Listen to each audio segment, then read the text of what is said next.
Repetimos siempre esto, pero es una realidad bíblica que debe ser enfatizada y que tiene que ver con el hecho de que no tenemos mérito absoluto para poder ser llamados hijos de Dios. Un gran título, un título que permanecerá por toda la eternidad.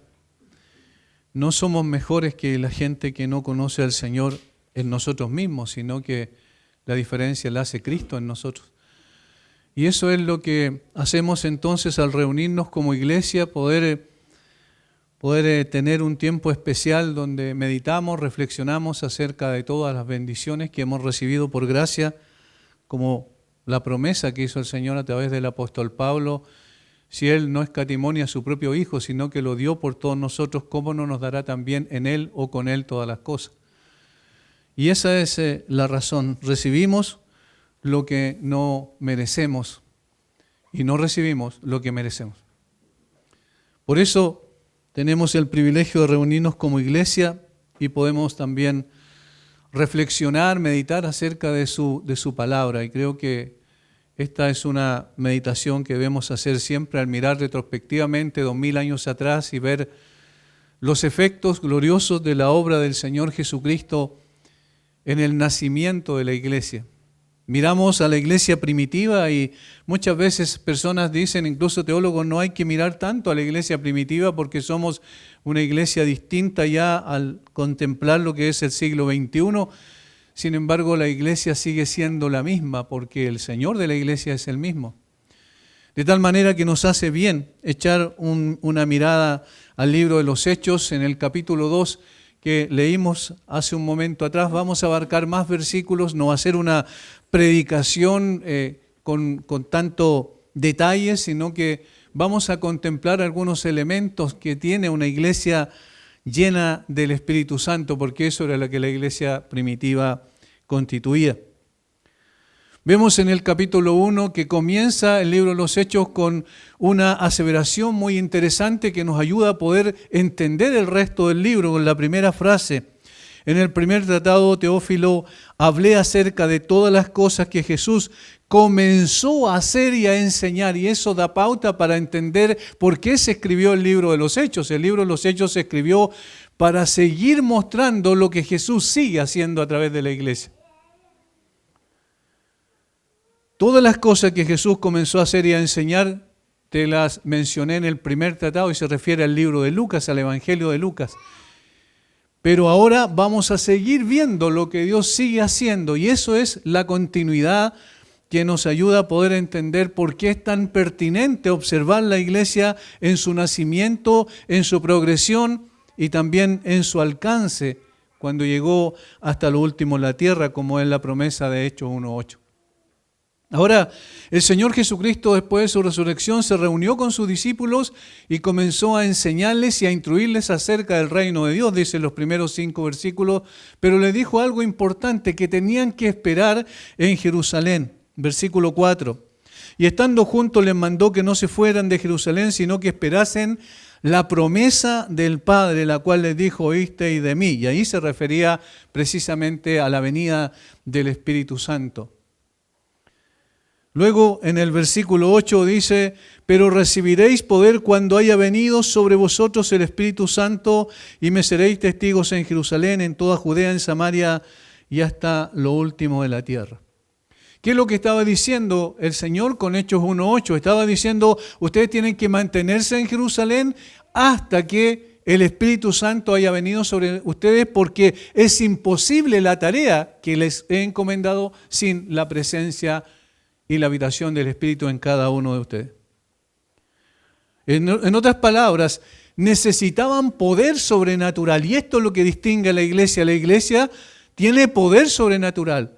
Si dependiera de la elocuencia y la capacidad humana, la convicción que podríamos nosotros llegar a realizar en una persona, la persuasión que podríamos llegar a realizar en las personas para que pudiesen adoptar un sistema religioso, entonces la iglesia no sería distinta a cualquier otro sistema religioso del mundo. Sin embargo, la distinción recae en que tiene un poder sobrenatural que está más allá incluso de la comprensión que nosotros podemos tener. Y por eso la iglesia tenía que permanecer en ese lugar, o los creyentes esos 120 creyentes permanecieron orando, rogando hasta que la promesa que el Señor había hecho se cumpliera.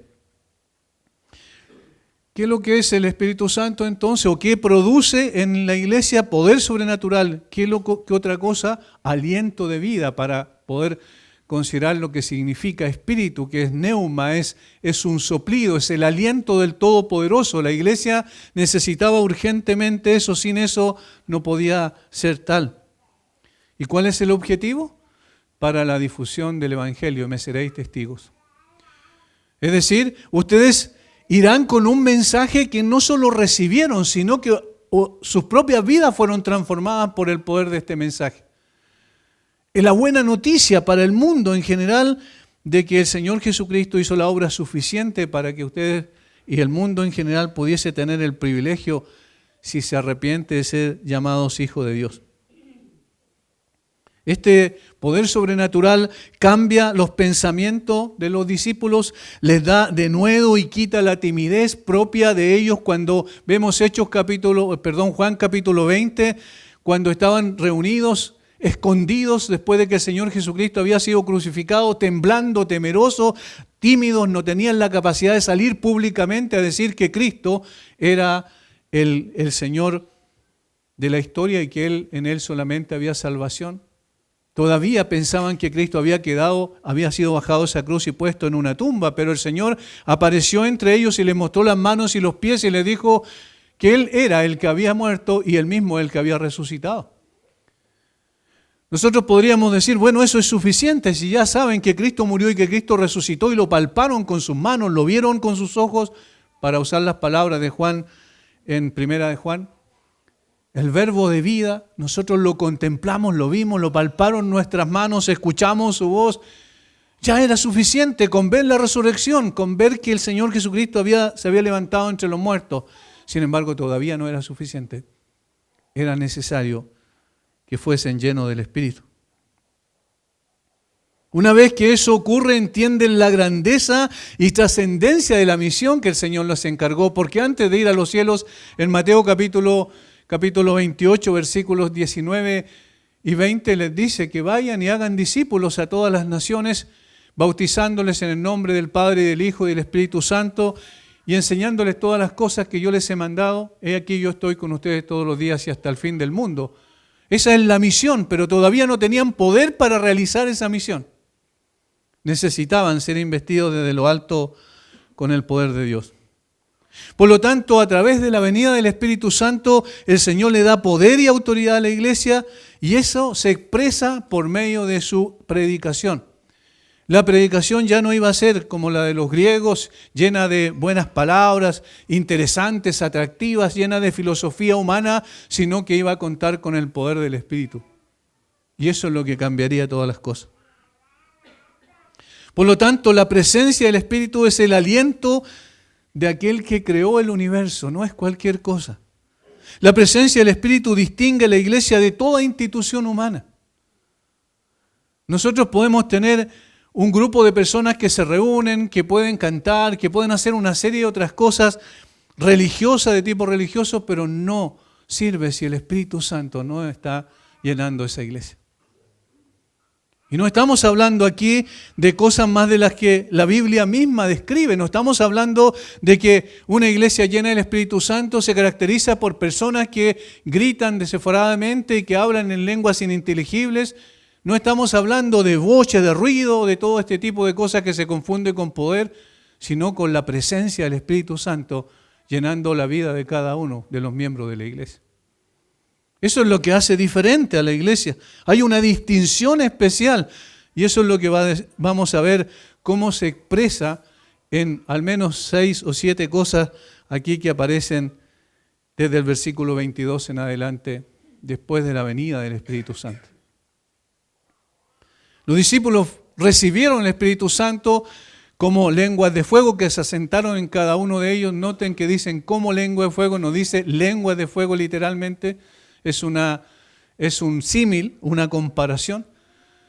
Se asentaron en ellos y entonces comenzaron a hablar las maravillas del Señor. Dice los primeros versículos del capítulo 2, del 1 al 13. Al punto que la gente quedó, los que estaban allí, los que estaban en el día de Pentecostés, quedaron admirados porque estas personas hablaban en sus propias lenguas, y ahí está hablando de idiomas literales, las maravillas del Señor. Y entonces Pedro se pone de pie. Sí, el mismo que lo negó poco antes. El mismo que dijo que no lo conocía, que no tenía idea quién era, incluso maldijo, digamos, lo hizo con maldiciones en la tercera vez que negó al Señor. Sin embargo, aquí se pone de pie. Entre los 11, versículo 14. Entonces Pedro, poniéndose en pie con los 11, alzó la voz y les habló diciendo, y comenzó su exposición, primero citando las Escrituras y explicando la razón de lo que estaba pasando en ese momento, que era un cumplimiento parcial de la profecía del profeta Joel. Pero luego del versículo 22 en adelante comienzan los elementos distintivos de una iglesia llena del Espíritu Santo. Y estos, no tenemos que hablar de las formas necesariamente de la iglesia primitiva, sino de los principios rectores de la iglesia primitiva. Y lo primero que hace Pedro, en el versículo 22 al 36, es mostrar que una iglesia llena del Espíritu Santo, o en una iglesia llena del Espíritu Santo, hay predicación centrada en Cristo. Eso es lo primero. Hay predicación centrada en Cristo. No se trata de lo que ellos iban a hacer, del poder que tenían, de la capacidad que podían tener, de la enseñanza incluso que habían recibido, pero que todavía no tenían una comprensión cabal de lo que significaba. El Señor Jesucristo lo dijo ahí en Juan capítulo 16. Hay muchas cosas que les tengo que decir, pero ustedes no las pueden sobrellevar, pero un día la entenderán. ¿Cuándo? Cuando el Espíritu Santo vino sobre ellos. Y aquí Pedro hace una exposición extraordinaria. Es una de las predicaciones más hermosas que nosotros tenemos en la Biblia, más llenas de contenido, pero el contenido esencial de la predicación es Cristo. Y ese es un elemento para distinguirse. Hay una iglesia verdaderamente llena del Espíritu Santo. ¿Por qué? Porque el Señor Jesucristo prometió, ahí en en Juan capítulo 16, como yo mencioné, que el Espíritu Santo tenía el propósito de venir a esta tierra con la finalidad de exaltar a Cristo. Juan 16, versículo 14. Él me glorificará porque tomará de lo mío y os lo hará saber. Él me glorificará. Ese es el propósito. De tal manera que el comienzo de la iglesia está singularizado por el hecho de que comienza la exposición de la palabra como nunca antes se había dado, porque antes se hablaba del reino de los cielos. El mensaje de Jesús era del evangelio del reino, pero el mensaje de esta iglesia naciente iba a ser Cristo como centro, como principal, como supremo. Una de las cosas que llama la atención que los apóstoles fueron acusados ahí como que estaban ebrios o estaban borrachos, ¿cierto? Pero Pedro cuando empieza el versículo 22 dice, no se trata de nosotros, no tenemos que explicar lo que pasa con nosotros, sino que tienen que mirar a Cristo. Desde el versículo 22 en adelante esto es evidente, al menos por 4 cosas que dice sobre el Señor Jesucristo. Primero, su vida.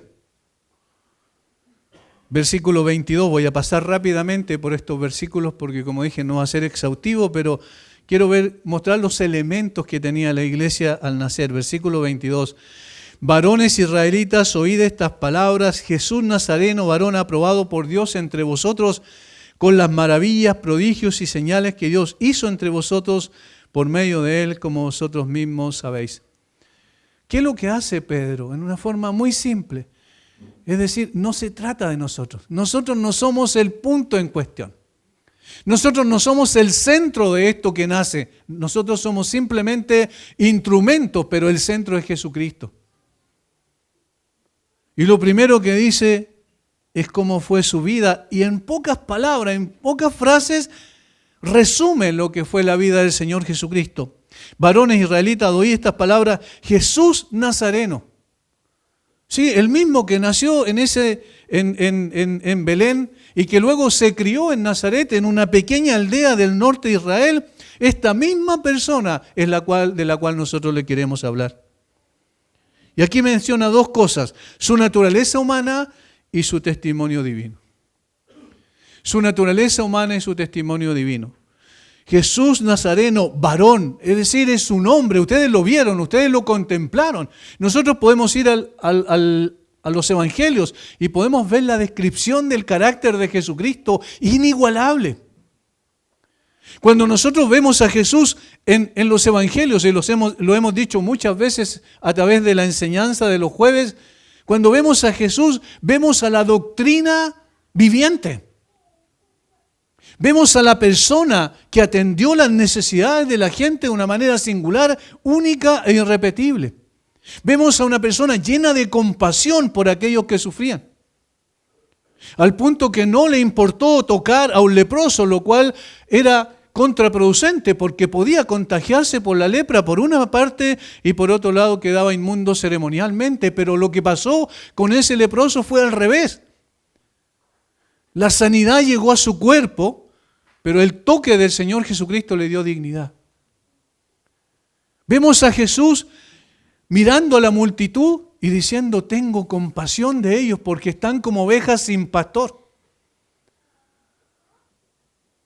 desamparadas y dispersas, sin ningún sentido en su vida, sin ninguna razón de su existencia, no han descubierto la verdad por la cual fueron creados. Están dispersos, cada uno va por su propio camino. Hay compasión en ver las almas perdidas en Jesús. Hay compasión en ver a los hombres sufriendo. Jesús tenía un carácter único e irrepetible. Pero era un hombre, y eso es lo que destaca aquí el apóstol Pedro, su naturaleza humana. Sin embargo, en el mismo versículo 22 está su testimonio divino, aprobado por Dios. Aprobado por Dios porque ningún hombre podía hacer las maravillas y prodigios y señales que el Señor Jesucristo hizo. Y eso no eran más que las cartas credenciales que decían Jesús es el Mesías. Él es el que el Señor prometió al pueblo de Israel, como lo corroboró fehacientemente este hombre, este anciano Simeón ahí en el templo cuando llevaron a Jesús. Es decir, hay una realidad maravillosa delante de nuestros ojos y es el hecho de que Jesús es hombre, pero al mismo tiempo es aprobado por el testimonio divino.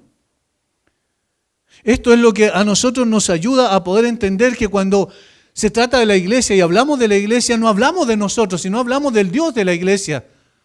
Hablamos del Señor de la iglesia, hablamos de aquel que fue 100% hombre porque se identificó con nosotros para ser nuestro pariente redentor y tuvo la disposición de venir a rescatarnos de la condición en la que nos encontrábamos.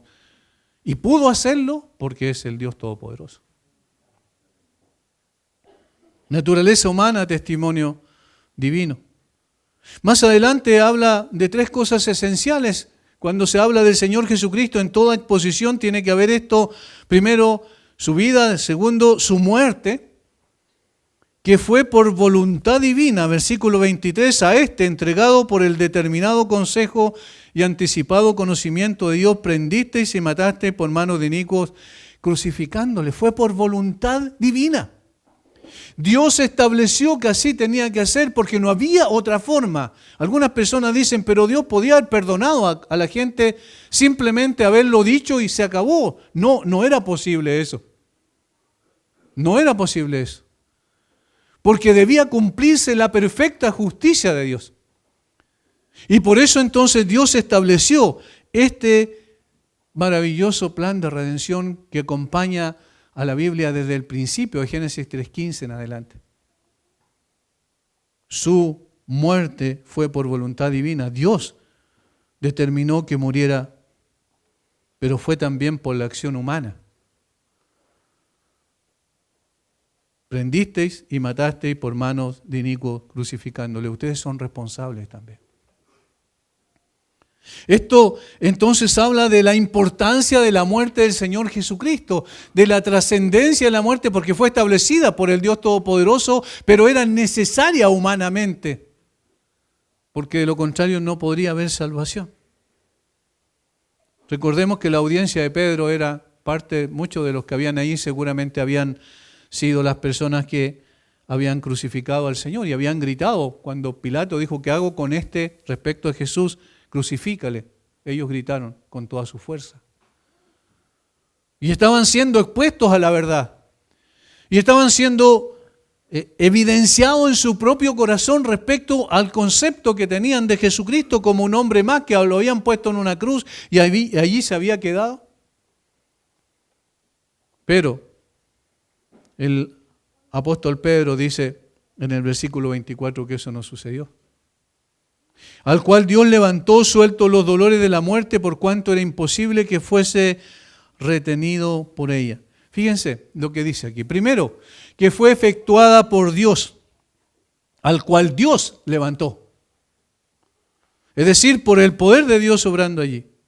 Era también requerido por su naturaleza, porque era imposible que fuese retenido por ella. ¿Por qué era imposible que fuese retenido por ella? Porque Él es la resurrección y la vida. De tal manera que era imposible que el hombre pudiese matar al Hijo de Dios y dejarlo en la tumba. Era necesario que se levantara entre los muertos por su propia naturaleza.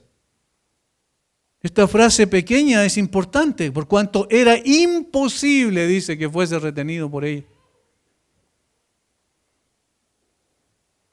Es entonces efectuada por Dios, requerida por su naturaleza, anticipada por la palabra y fundamentada en la palabra. Versículos 25 al 33, no vamos a leerlo todo, pero allí cita Salmos, digamos Pedro, cita el Salmo 110, parte del Salmo 110, cita el Salmo 16, parte del Salmo 16, para poder demostrar fehacientemente que esto era conforme a la palabra de Dios, que había sido establecida anteriormente, efectuada por Dios, requerida por su naturaleza, anticipada por su palabra. Y luego en el versículo 32 dice, a este Jesús resucitó Dios, de lo cual todos nosotros somos testigos, o sea, testificada por los apóstoles. Esos 4 elementos están allí en la predicación. Efectuada por Dios la resurrección, es requerida por su naturaleza, anticipada por su palabra y testificada por los apóstoles. Y allí empezamos a entender qué significa ser iglesia. Hermanos, si nosotros como iglesia local no entendemos esto que es básico y fundamental, entonces todo lo demás va a estar sin importancia, sin trascendencia. Si no entendemos que Cristo debe ser el que esté en el mensaje, que Cristo debe ser revelado en el mensaje, que Cristo debe ser proclamado en el mensaje, entonces la iglesia no es iglesia, sino un conjunto de personas que se reúnen para pasarlo bien o divertirse o disfrutar de la compañía del uno con el otro. Si nosotros estamos en el día de hoy aquí para dar gracias es porque hemos entendido que se trata de Cristo, de su vida, de su muerte, de su resurrección. Y va a agregar un cuarto elemento y de su exaltación. De eso se trata. En su exaltación podemos hacernos varias preguntas. ¿A dónde fue exaltado? Hasta los cielos. Eso es lo que dice Pedro en su predicación. ¿Por quién? Por la diestra de Dios. ¿Para qué? Para ser Señor y Cristo. ¿Hasta cuándo? Hasta que sus enemigos sean puestos por estrado de sus pies. Todo esto era necesario. El que fue humillado hasta lo sumo, se humilló a sí mismo hasta la muerte y muerte de cruz, fue exaltado hasta lo sumo, dice el apóstol Pablo en Filipenses 2, del 11 en adelante. Del 9 en adelante, quiero decir, el 9 al 11. Ahora, allí es donde está la esencia entonces de una iglesia que no tiene a Cristo como lo principal en su exposición y su enseñanza, entonces se está equivocando el camino. ¿Cuánto tiempo hemos pasado a veces, ha pasado la iglesia en general, perdiendo el tiempo hablando de las personas, exaltando a las personas? ¿Cuán fácil es que nos vayamos tras un ser humano común y corriente que tiene cierto carisma? Cuán complejo es que miramos a la gente como diciendo, esta persona es en la base, el fundamento de esta iglesia. Si esta persona no estuviera, la iglesia no seguiría adelante, lo cual es absolutamente falso. Absolutamente falso. No se trata de nosotros, ni del más erudito, ni del más capaz de los predicadores del mundo, ni de los grandes y famosos predicadores de internet. Se trata de Cristo. Hermanos, eso es lo que necesitamos tener claro. La iglesia tiene que girar en torno a Cristo. Existe por Cristo, se fundamenta en la obra de Cristo y es exaltado Cristo porque esa es la forma en que nosotros agradecemos lo que Él hizo por nosotros. Lamentablemente, tenemos esa tendencia a mirar a las personas. Y es algo que debemos reconocer, es mirar a las personas. Hace un tiempo atrás, cuando hicimos las conferencias, era increíble porque habían personas que decían, eso que dijo el expositor, yo nunca lo había escuchado. Mentira, mentira. ¿Fueron de bendición las exposiciones que dieron? Claro que sí, pero no que nunca lo hemos escuchado, si eso es lo que está en la Biblia, siempre ha sido así. Tenemos una tendencia extraña en nuestro corazón. Necesitamos volver a la simpleza de las Escrituras. Miren, Pedro se para y dice, miren la vida de Cristo, miren la muerte de Cristo, miren la resurrección de Cristo, miren la exaltación de Cristo. Ahí está la esencia. Cuando hay una iglesia llena del Espíritu Santo, hay predicación centrada en Cristo y solamente en Cristo. Lo segundo, versículo 37. Hay convicción de pecado. Al oír esto se compungieron de corazón y dijeron a Pedro y a los otros apóstoles, varones hermanos, ¿qué haremos? Se compungieron de corazón y esa frase o esa palabra que quizás no sea tan fácil entenderla en el español o le damos diferentes significados, en realidad tiene una profundidad extraordinaria en el original. Lo que está diciendo la Biblia es que fueron golpeados duramente y profundamente o fueron aguijoneados violentamente en su alma. Eso significa. Fueron pinchados como una aguja que pincha. Cuando nosotros sentimos una aguja en la mano o en cualquier parte del cuerpo, inmediatamente reaccionamos, saltamos por el dolor que eso significó. Ahora, hermanos, cuando vemos lo que ocurrió allí, entendemos de que el Espíritu Santo estaba orando de una manera especial. ¿Por qué? ¿Qué dijo el Señor Jesucristo? Que cuando venga el Espíritu Santo, Él convencerá al mundo de pecado, de justicia, de juicio. Y lo que estaba haciendo a través de la predicación cristocéntrica es precisamente clavando una espina en el corazón de los oyentes de Pedro. Sin convicción de pecado no hay salvación. Y sin el Espíritu Santo no hay convicción de pecado. Nosotros, en una oportunidad alguien me decía, no, si nosotros tenemos que persuadir a la gente. No, nosotros no tenemos que persuadir a la gente. El Espíritu Santo es el que persuade a la gente. He visto una frase por ahí muy linda que suena hermosa, porque a veces nos gusta esa frase, es dura, ¿cierto? Que los predicadores no están para maquillar a los muertos, sino para resucitar a los muertos. Eso es mentira. ¿Qué poder tenemos nosotros de resucitar a una persona espiritualmente? Eso es mentira. Y suena bonito en el ambiente evangélico. Ah, qué lindo. No para maquillar, sino para resucitar. No tenemos poder para resucitar a nadie. Pero el Espíritu Santo sí. Y por eso la iglesia depende del poder y la llenura del Espíritu Santo para que esto pueda ocurrir en su contexto. Producir convicción de pecado, producir un cambio en el entendimiento, en el sentimiento, en la voluntad, despertar una profunda necesidad de salvación. Estoy perdido, no tengo ninguna esperanza. Eso es lo que pasa cuando hay conversión genuina. Es mirar mi propio corazón y verme a la luz de la eternidad y ver que voy a una eternidad absolutamente de perdición. Eso solamente lo puede hacer el Espíritu Santo, el que trae luz al corazón y al alma del ser humano.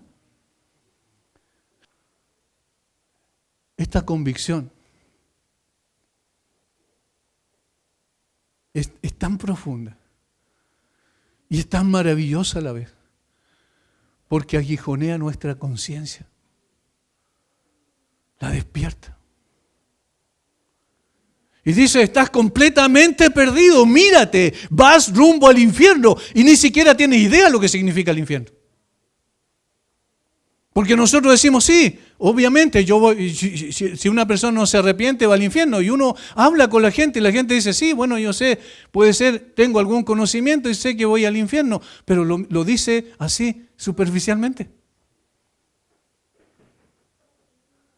El Señor Jesucristo contó una historia o una parábola. Algunos dicen es una historia real o una parábola.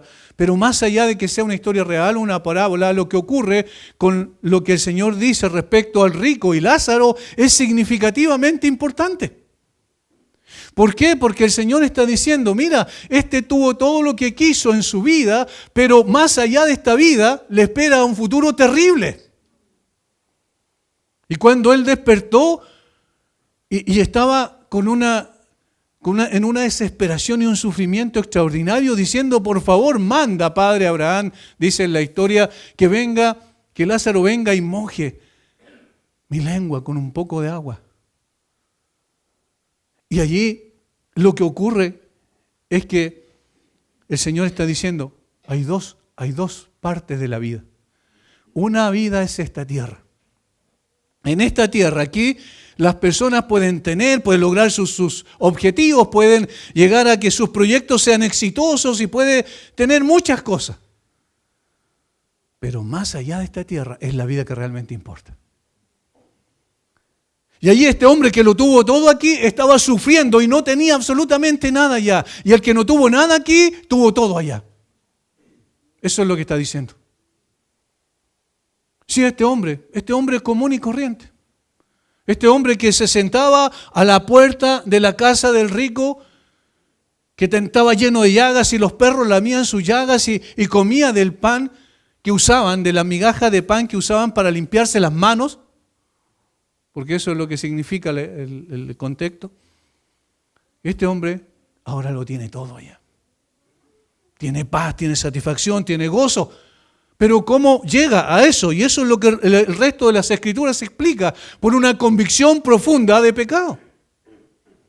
Sin esa convicción de pecado, una iglesia entonces no tiene mayor trascendencia. Si la gente no cae a los pies de Cristo por medio de la predicación del Evangelio aplicada por el Espíritu Santo, entonces no hay nada que podamos hacer nosotros. Podemos traer al filósofo más encumbrado.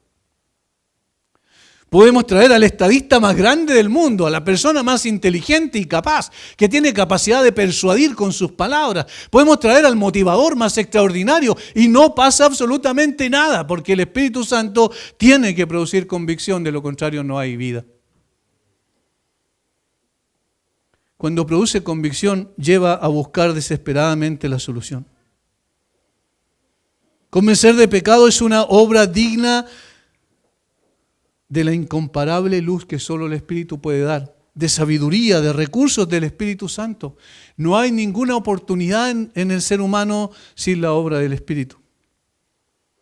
Estos hombres sintieron un aguijón profundamente golpeando su alma. Si hay alguien aquí que todavía no ha experimentado esta salvación, oramos y rogamos que el Espíritu Santo aguijonee tu corazón, tu alma. Es la única forma. Todo lo que nosotros digamos desde acá, o todos los hermanos que están aquí también predicando constantemente la palabra, sin eso, sin la obra del Espíritu, no hay ninguna esperanza. Pero ¿saben lo más hermoso? Con la obra del Espíritu hay esperanza. Hay esperanza. 4 cosas quiero mencionar que ocurren allí. Primero, el Espíritu Santo pone ante la mente de la persona que escucha un ambiente de nuevos ideales. Lo hace ver a Cristo de una manera especial. Y hace desear desesperadamente caer a los pies del Señor Jesucristo. Lo lleva y lo conduce y lo coloca de rodillas delante del Redentor. Ahora tiene una apreciación distinta, tiene deseos y anhelos distintos en su alma cuando es convencido de pecado. Ahora ve a Cristo y su grandeza, como nunca antes lo había visto. No como un personaje de la historia, No como el que estableció una iglesia simplemente, no como un hombre sabio y compasivo solamente, sino lo ve en toda su esencia como el único que puede sacarle de ese lugar y de ese camino resbaladizo que lo conduce al infierno.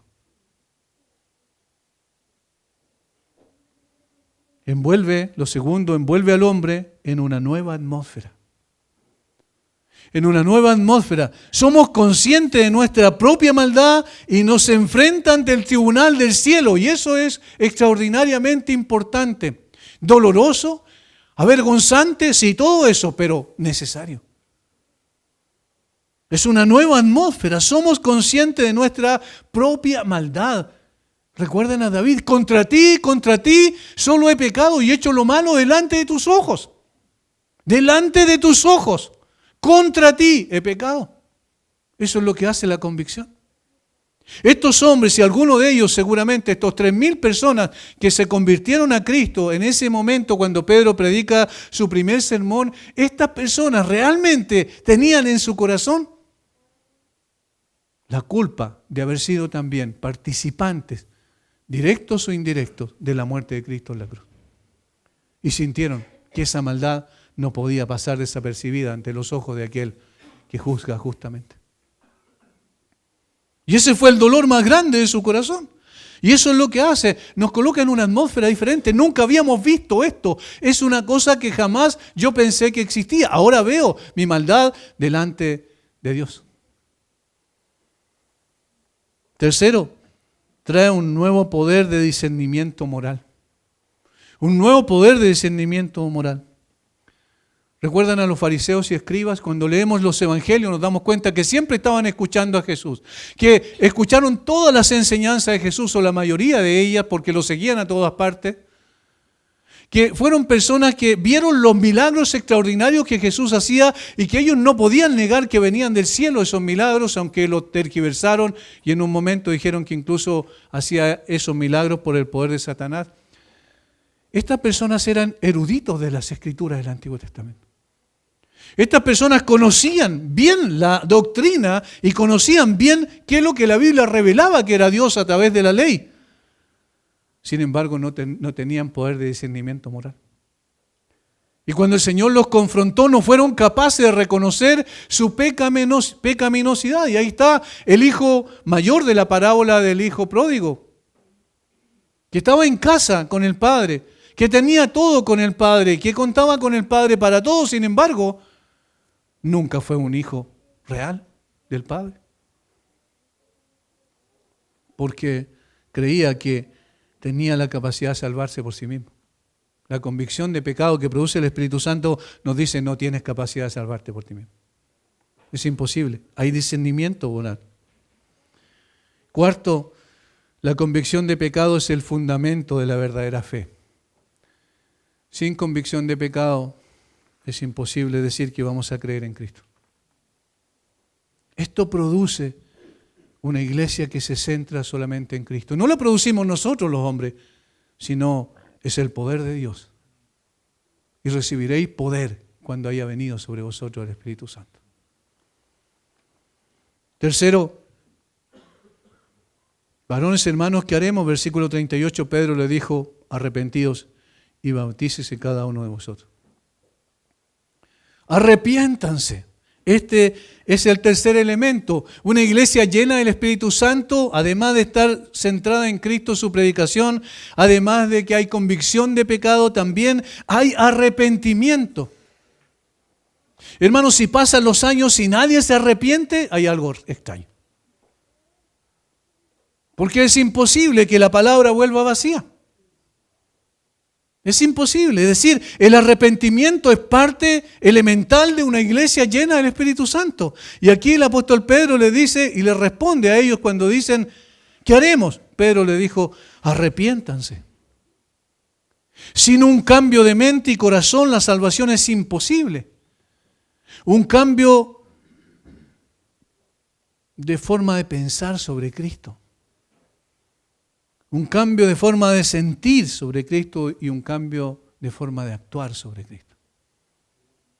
El arrepentimiento apunta no solo al reconocimiento del pecado, sino también nos despierta para que podamos ver a Cristo tal como es descrito en las Escrituras. De allí entonces la importancia y la centralidad de la predicación de Cristo. El arrepentimiento es esencial. Sin arrepentimiento no hay salvación. Pero miren el orden: convicción, arrepentimiento. Cuarto, hay conversión, versículo 39, versículo 40 y 41.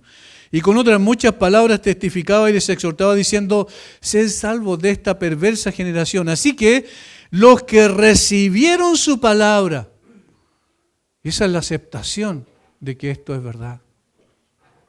No es un asentimiento intelectual nada más. En una iglesia genuinamente llena del Espíritu Santo hay convicción de pecado, hay arrepentimiento y hay conversión, porque la conversión implica un cambio sustancial.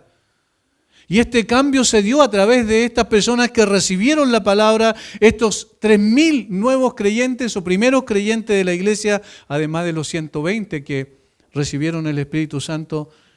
Entonces, al recibir su palabra, llegaron a ser parte constitutiva de la iglesia. Recibir la palabra. Es interesante que no dice escucharon la palabra, porque muchos más escucharon la palabra. No, recibieron su palabra. Esa es una forma de decir que dieron la bienvenida a la palabra de Dios. Dijeron: esta es palabra de Dios, no palabra de hombre. Y esto es lo que se intenta hacer en una iglesia que verdaderamente entiende que debe glorificar al Señor. Lo hace a través de la predicación de la palabra para que el Espíritu Santo convierta a la gente, primero de convicción de pecado, luego arrepentimiento genuino y entonces una conversión verdadera al recibir su palabra. Quinto, hay identificación. Noten lo que dice. Y con otras muchas palabras, versículo 41. Así que los que recibieron su palabra fueron bautizados. Fueron bautizados. ¿Y qué es lo que es el bautismo? Es la identificación con Cristo.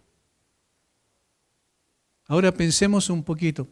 Estas personas eran judíos que vinieron de diferentes partes a celebrar el día de Pentecostés, que era una de las fiestas principales, una de las 3 fiestas principales de los judíos.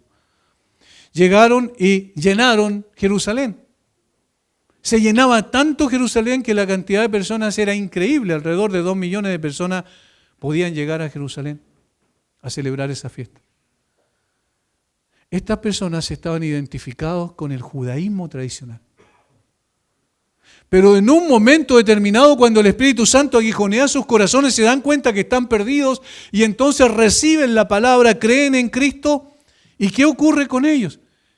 Ya no se identifican con el judaísmo tradicional, sino que se identifican con esta nueva fe que están haciendo ahí en Jerusalén.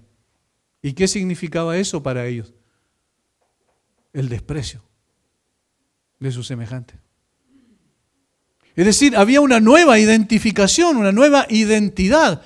Dice que fueron añadidos aquel día y fueron bautizados. Esas personas al bautizarse estaban diciendo, en otras palabras, ahora esta es mi comunidad, ahora yo pertenezco a la iglesia de Jesucristo. Y hermanos, eso es lo que hacemos cuando nos bautizamos. No nos bautizamos para añadir alguna cuota de gracia especial a nuestra vida. Nos bautizamos para decir que Cristo ya ha hecho una obra en nosotros. Nos bautizamos porque el Señor Jesucristo murió y entonces nos identificamos con su muerte y porque el Señor Jesucristo resucitó a una nueva vida y nos identificamos con su vida. De eso se trata. Y eso para nosotros en el día de hoy no trae ningún tipo de costo desde el punto de vista de que nadie nos persigue, ¿cierto? En ese tiempo era mucho más complejo y terrible porque eran despreciados por la gente de su tiempo, por sus propios compatriotas y probablemente aún por su propia familia. Pero en una iglesia llena del Espíritu Santo hay identificación, hay una comunidad de creyentes y allí es lo que nosotros entendemos como la iglesia. Sexto, pues rápido porque son elementos nada más constitutivos, como dije, no es una exposición exhaustiva. Versículo 42, bien conocido, y perseveraban en la doctrina de los apóstoles, en la comunión unos con otros, en el partimiento del pan y en las oraciones. Hay perseverancia doctrinal. En una iglesia llena del Espíritu Santo hay perseverancia doctrinal. ¿Saben? Hay algo que nosotros hemos de entender, y eso es lo que intentamos plasmar aquí en esta iglesia, con todas las debilidades propias de nosotros que todavía estamos creciendo juntamente con ustedes, pero intentamos plasmar esta verdad. La doctrina es el fundamento de la iglesia. Sin sana doctrina, el pueblo cree cualquier cosa. Sin sana doctrina, cada persona va a tener su idea de lo que tiene que ser el cristianismo. Cada persona va a filosofar respecto a cómo debe actuar la iglesia, pero con doctrina que procede de las Escrituras tenemos la certeza de que estamos sobre el fundamento correcto. Perseveraban, se mantenían, literalmente continuaron con firmeza, aplicaron constantemente la enseñanza. La doctrina es el fundamento de la iglesia, es el alimento esencial de la misma, es la respiración, es el ancla, es la roca sobre la cual se edifica la iglesia. La enseñanza es fundamental. Y eso es lo que nos hace una iglesia. Eso es lo que nos da coherencia y consistencia. Es la fe una vez dada a los santos, como dijo el apóstol, como lo dijo Judas en realidad en su carta. Es precisamente la doctrina, la enseñanza correcta, la que viene de las Escrituras, no que la que inventamos nosotros. Es importante que nosotros tengamos eso en nuestro corazón y en nuestra mente. Algunas personas piensan que ya saben demasiado, que ya no necesitan más. Y la verdad es que nosotros debemos ser siempre enseñables. Necesitamos ser guiados, necesitamos ser corregidos, necesitamos ser amonestados, necesitamos ponernos delante del espejo perfecto de la palabra y ver que no somos capaces en nosotros mismos de poder ver nuestras propias fallas, porque somos demasiado egoístas. Necesitamos la confrontación con la palabra. Perseveraron doctrinalmente. En una iglesia llena del Espíritu Santo hay perseverancia doctrinal. Séptimo, también hay comunión. Perseveraban en la doctrina de los apóstoles, en la comunión unos con otros. Si nosotros nos trasladamos esta frase, en la comunión unos con otros, entonces vamos a los versículos 43 en adelante y podemos ver de qué está hablando específicamente la Escritura. Y sobrevino temor a toda persona y muchas maravillas y señales eran hechas por los apóstoles. Todos los que habían creído estaban juntos y tenían en común todas las cosas y vendían sus propiedades y sus bienes y los repartían a todos según la necesidad de cada uno. Y perseverando unánimes cada día en el templo y partiendo el pan en las casas, comían juntos con alegría y sencillez de corazón, alabando a Dios y teniendo favor con todo el pueblo. Y el Señor añadía cada día a la iglesia a los que habían de ser salvos. ¿Qué es lo que hicieron? Algo muy sencillo. Se reunían permanentemente. Se reunían consistentemente. ¿En torno a qué? En torno a la enseñanza. La enseñanza era la brújula que guiaba a los creyentes que se reunían. ¿Pero se reunían para qué? Para cultivar el compañerismo unos con otros. ¿Recuerdan Hebreos 10:25? No dejando de congregarse como algunos tienen por costumbre. Lo que ellos hacían, iban al templo, versículo 46.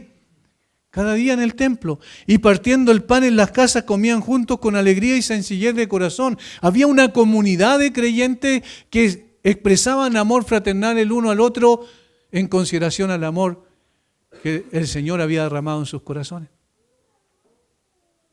Hermanos, en ninguna parte del texto aquí van a encontrar que eran personas perfectas, porque eso es una equivocación rotunda que se ha dado muchas veces, pensando que tenemos que idealizar el cristianismo. No. Aquí estaba diciendo simplemente que eran personas comunes y corrientes, pero con el poder del Espíritu Santo se habían transformado en una comunidad viva, que veía las necesidades de los demás como sus propias necesidades, que participaba de la aflicción de los demás y trataba de contribuir para que esa aflicción fuese aliviada. Eran personas que se amaban sinceramente y que mantenían la unidad espiritual. Versículo 46, perseverando unánimes cada día en el templo. Eso es comunión. Eso es comunión. Estas cosas a veces se han perdido porque hemos traído mucho tecnicismo a la iglesia. Esencialmente lo que importa es esto. Lo que tenemos aquí en la Biblia, gente común y corriente que celebraban la cena del Señor, que tenían devoción al Señor, que tenían una unidad espiritual, una unidad física, participaban de las necesidades de los demás. Eso debe ser la iglesia. Una iglesia sencilla. Y quiero terminar con esto nada más, recapitulando, donde hay una iglesia llena del Espíritu Santo, hay predicación centrada en Cristo, hay convicción de pecado, hay arrepentimiento, hay conversión, hay identificación, hay perseverancia doctrinal y hay comunión permanente. De eso se trata la iglesia. 4 cosas para terminar.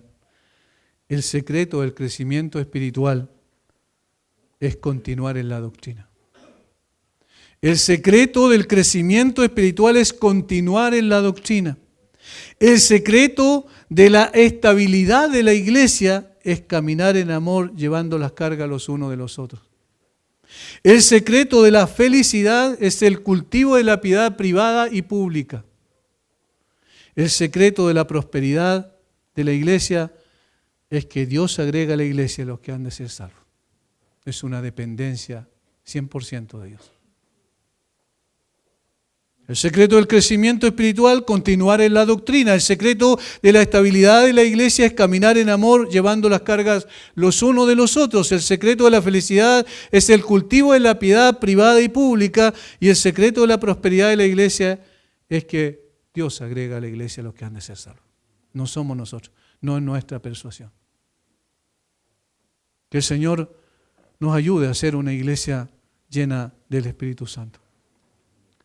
Cuando mencionamos estos elementos, no estamos diciendo nosotros somos una iglesia ideal, sino estamos diciendo la iglesia de las Escrituras es la iglesia que debemos imitar. Padre, gracias por tu palabra. Te damos gracias por este día en que tú nos reúnes, Señor, para alabarte y para reconocer que sin tu obra no hay ninguna esperanza para nosotros. Pero al mismo tiempo que con la obra tuya, de tu Espíritu Santo, Señor, has cambiado absolutamente el destino de la humanidad, porque estos hombres que estuvieron allí el día de Pentecostés predicaron con denuedo, con confianza, con valor, sin temor tu palabra, exaltaron a Cristo y eso fue suficiente para producir convicción, arrepentimiento y conversión genuina en las personas y constituir una iglesia que hasta el día de hoy tú la sigues sosteniendo. Bendice a mis hermanos, gracias por este tiempo. En el nombre de Jesús, amén.